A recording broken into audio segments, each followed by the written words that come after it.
In the name of Allah, Assalamu alaikum wa rahmatullahi wa barakatuh. بڑے بچوں، جیسے کہ آپ جانتے ہیں جو ہمارا سوشل سائنس ہے، اسی سے ہمارا جو آج کا ٹاپک ہے وومنس ورک اینڈ ایکوالٹی. اور یہ آپ جانتے ہیں کہ ہمارا جو ٹاپک ہے یہ ریلیٹڈ ہے جینڈر ان ایکوالٹی کے. اور اس میں ہم نے بہت ساری چیزیں دیکھی کہ کس طرح مین اینڈ وومن الگ طرح سے ٹریٹ کیے جاتے ہیں اور کس طرح ان کو الگ الگ جو ہے پے کیا جاتا ہے. تو آج ہم دیکھیں گے اس ٹاپک میں ہمیں کیا سکھایا گیا ہے اور کس طرح سے جو ہے وومن کا جو کام ہے، عورت کا جو کام ہے، اور ایکویلٹی کے بارے میں بات کی گئی ہے. تو چلو بنا ٹائم گوائے ہم شروع کرتے. As we have seen, the low value attached to women's household and caregiving work is not an individual or family matter. It is the part of the larger system of inequality between men and women. It therefore has to be dealt with through actions not just at the level of the individual or the family but also by the government. As we now know, equality is an important principle of our Constitution. The Constitution says that being male or female should not become a reason for discrimination. In reality, inequality between the sexes exists. The government is therefore committed to understanding the reasons for this and taking positive steps to remedy the situation. For example, it recognizes that burden of child care and household falls on the women and girls. This naturally has an impact on whether girls can attend school. It determines whether women can work outside the house or what kind of jobs and careers they can have. The government has set up Anganwadis or child care centers in several villages in the country. The government has passed laws that make it mandatory for organizations that have more than 30 women employees to provide creche facilities.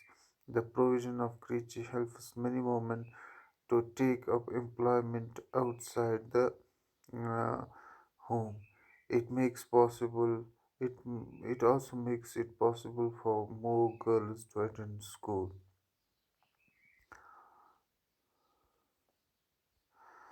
تو یہاں پہ یہ جو topic ہے یہ ختم ہوتا ہے. اور جیسے کہ آپ نے دیکھا کہ اس ٹاپک میں زیادہ تر بات جو کی گئی ہے وہ عورت کے بارے میں کی گئی ہے کہ کس طرح جو ہے ایک عورت جو ہے اس کا جو کام ہے، چاہے وہ گھر میں جو وہ کام کرتی ہے، کھانا پکاتی ہیں، کپڑے دھوتی ہیں اور صاف صفائی کرتی ہیں اور بچوں کا خیال رکھتی ہیں، تو اس کو جو ہے جتنا ویلیو ہونا چاہیے اتنا دیا نہیں جاتا. اور ایسے سمجھا جاتا ہے کہ یہ ایک آسان سا کام ہے جو وہ کرتی ہے اور اس کے لیے ان کو شاباشی بھی نہیں دی جاتی. شاباشی تو دور کی بات، یہ کام جو ہے یہ ریکگنائز ہی نہیں کیا جاتا ہے کہ انہوں نے کچھ کام کیا ہے. تو یہ جو انیکوالٹی ہے یہ ہر جگہ پر ہے اور یہ انیکوالٹی ایک جو ہے کینسر بنا ہوا ہماری سوسائٹی میں، اس لحاظ سے کہ عورت جو بھی کام کرے کہ اس کا کوئی ویلیو نہیں ہے. اور جب یہی کام جو ہے مرد کرے تو بڑا اچھا اور بڑا ویلیبل سمجھا جاتا ہے. تو اس کے لیے اب جو ہے گورنمنٹ اس پہ کام کر رہی ہے کہ یہ ساری جو پرابلمز ہیں ان کی وجوہات کیا ہے اور اس کے لیے جو ضروری اقدامات ہیں وہ بھی گورنمنٹ سوچ رہی ہے کہ اٹھا لیے جائیں گے، تو تاکہ یہ جو ہمارا کانسٹیٹیوشن آپ سمجھ رہے ہوں گے کہ ہمارا کانسٹیٹیوشن جو ہے اس میں میل اور فیمیل کا جو ڈسکرمنیشن ہے یہ پروہبٹ کیا گیا ہے، کہ ایسا نہیں ہونا چاہیے کہ جو میل اور فیمیل ہیں ان کے بیچ میں کوئی بھی کسی بھی قسم کی انیکویلٹی ہو۔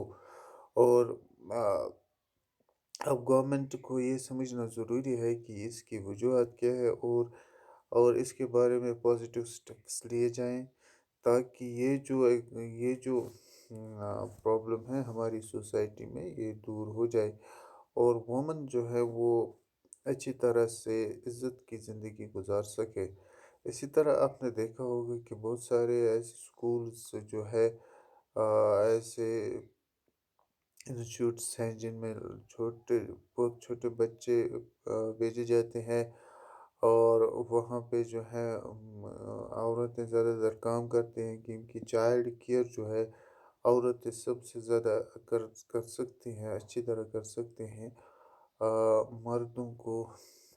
مرد اور عورتیں جو ہیں ان کی ڈفرینٹ سائیکالوجیز ہیں، ڈفرینٹ بایولوجیز ہیں، اور سب کچھ ڈفرینٹ ہے، اس وجہ سے ان کا جو کام کرنے کا طریقہ ہے وہ بھی ڈفرینٹ ہے، اور اس وجہ سے بہت سارے ایسے کام ہیں جو عورتیں بہت اچھی طرح کر سکتی ہیں اور مرد بالکل نہیں، کیونکہ مرد میں وہ کوالٹی ہی نہیں ہے، اور عورت میں وہ کوالٹی نیچرلی پائی جاتی ہے۔ تو اب گورنمنٹ ریکگنائز کر رہی ہے ایسی بہت ساری کوالٹیز عورتوں میں، اور پھر اس طرح سے ایک ایسی سوسائٹی ڈیولپ کی گئی ہے کی جائے کہ انشاءاللہ جہاں پہ عورتوں کو جو ہے ان کا کام جو ہے وہ ویلیو کیا جائے، اور ان کو عزت کی زندگی بخشی جائے۔ اور نیشنل لیول بلکہ انٹرنیشنل لیول پر بہت سارے موومنٹس چل رہی ہیں جہاں پہ عورت کی آزادی کی بات کی جاتی ہے، اور عورت کی انیکوالٹی کے بارے میں بات کی جاتی ہے، تاکہ یہ جو پرابلم ہے پوری دنیا سے مٹ جائے، اور ایک ایسی سوسائٹی جو ہے ڈیوائز کی جائے جہاں پہ عورتیں جو ہے اپنی عزت کی زندگی گزار سکے، اور ان کا جو پارٹیسپیشن ہے نیشن میکنگ میں وہ ریکگنائز کیا جائے، اور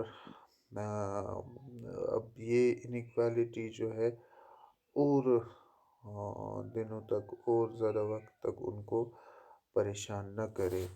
اور ہم یہی چاہتے ہیں کہ ہمارا جو اپنا گھر ہے وہاں پہ ہم یہ سب چیزوں کا خیال رکھیں، اور اپنے بڑوں اور اپنے بھائیوں اور جو بھی مرد حضرات ہماری فیملی میں ہیں ان کو یہ بات سمجھائی جائے کہ عورتیں جو ہیں وہ جو ہمارے گھروں میں کام کرتی ہیں اس کام کا ان کو بالکل ویلیو کیا جانا چاہیے، کیونکہ یہ بہت ہی مور دین جو ہاؤس ہولڈ ورک ہیں یہ عورتیں کرتی ہے، اور تبھی جو ہے مرد فری ہوتا ہے اور وہ کوئی کام باہر کر سکتا ہے۔